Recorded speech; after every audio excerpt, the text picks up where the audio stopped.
जैसे कि last episode में हमने देखा कि तांग शैंग जब बीबी डोंग से लड़ रहा था और श्रैग डेविल्स हुई लीना को मारने ही वाले थे कि तभी वहाँ एंजल आर्मी आ गई थी। और एंजल आर्मी हवा में युद्ध करने के लिए काफी फेमस है।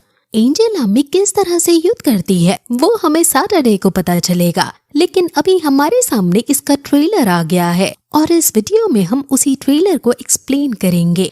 सबसे पहले हम एंजल आर्मी को देखते हैं जो एक साथ सभी अपने सिक्स स्पिरिट टेक्निक जिसका नाम एंजल लाइट एक्सप्लोजन है उसका यूज करते हैं और तियानदो आर्मी फिर से अब पीछे की तरफ हटने लगती है। और तियानदो आर्मी को समझ आ जाता है कि मार्शल सोल हॉल के पास कई ऐसे सीक्रेट्स हैं जो अभी तक मार्शल सोल हॉल हमारे सामने नहीं आए हैं और एंजल आर्मी भी उनमें से एक है।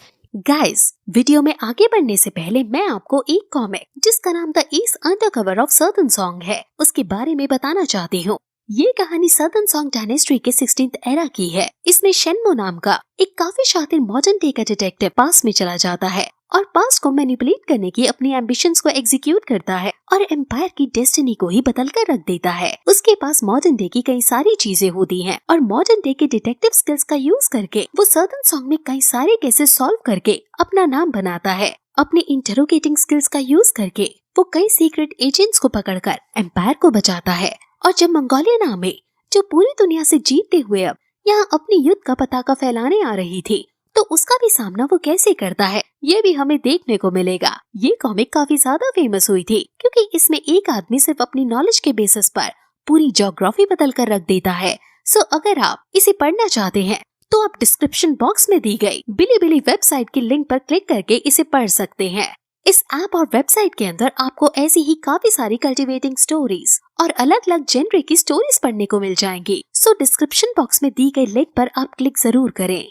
एंजल आर्मी की शक्तियाँ किसी भी 7 ग्रेट सेक्ट से ज्यादा बड़ी हैं और तभी हम एम्परर जू को टेंशन में आते हुए देखते हैं और उनकी आंखों का रंग भी बदला हुआ था।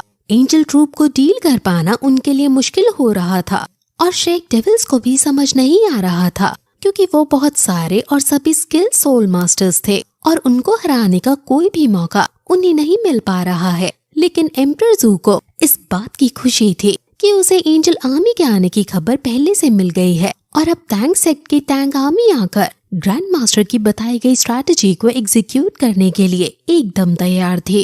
ग्रैंड मास्टर उन्हें कमांड करते हैं और सभी को रेडी रहने को और उनके इशारे पर उड़ने को कहते हैं।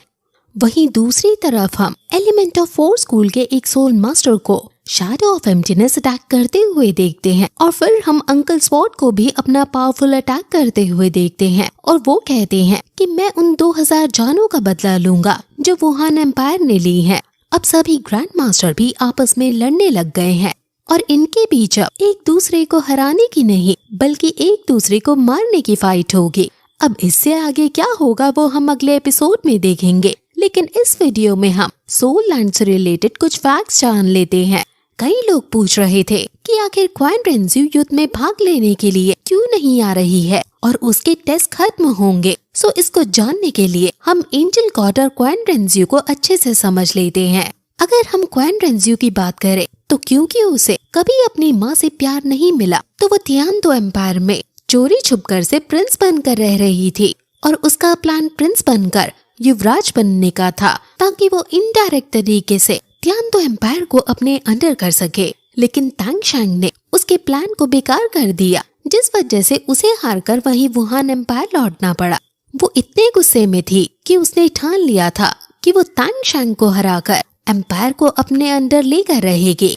उसके लिए उसे ताकत चाहिए थी और उसे अपने दादाजी के बारे में पता था कि वो उसे रास्ता दिखा सकते हैं। वो उनके कमरे के बाहर उन्हें मनाने के लिए 108 दिन बिना खाए पिए घुटनों पर झुकी रही और उन्हें परेशान करने लगी। क्वान टालो अंत में खुश हो गए थे और उन्होंने उसके लिए एंजल गॉड का रास्ता खोल दिया था। अब 5 सालों में वो अलग अलग टेस्ट देकर आगे बढ़ रही थी और अब वो 8 टेस्ट पर पहुंच चुकी है। जैसे तांग शैंग के पास गॉड वेपन ट्राइडेंट है वैसे ही उसे 7 टेस्ट में एंजल स्वॉर्ड मिल गई थी। 9 टेस्ट में उसे अपने दादाजी को जज करके उन्हें सजा देनी थी और उसके दादाजी फिर उसका साथ छोड़कर हमेशा के लिए चले गए। अब उसने इतना बड़ा सैक्रिफाइस दिया है और वो क्योंकि बीच में ट्रायल्स नहीं छोड़ सकती इसलिए वो गैप नहीं ले रही है और युद्ध में भी नहीं आ रही है। अगर हम एंजल आर्मी की बात करें तो उसका एंजल गॉड से कोई लेना देना नहीं है। एंजल आर्मी असल में वुहान एम्पायर के अंदर एक ताकतवर फोर्स है।